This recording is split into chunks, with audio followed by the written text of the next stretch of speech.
How to fix Snapchat not showing friends. Let's get started.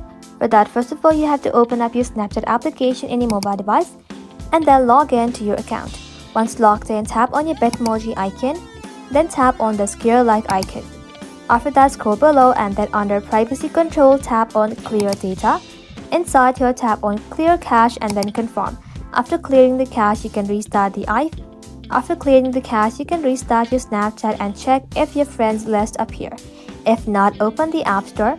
In the search bar, you can simply search for Snapchat. Once you search for it, tap onto it, and just like that, if you see any update button available, you can simply tap onto it and update your application to its latest version. Updating usually include bug fix and performance improvement that may solve the problem. After that, close Snapchat completely from the recent apps. And just like that, open it again. This refreshes the app and fixes temporary glitches. That's it. These methods should help you fix Snapchat not showing friends problem. Thank you all for watching. If this video was helpful, consider subscribing to our channel and liking this video.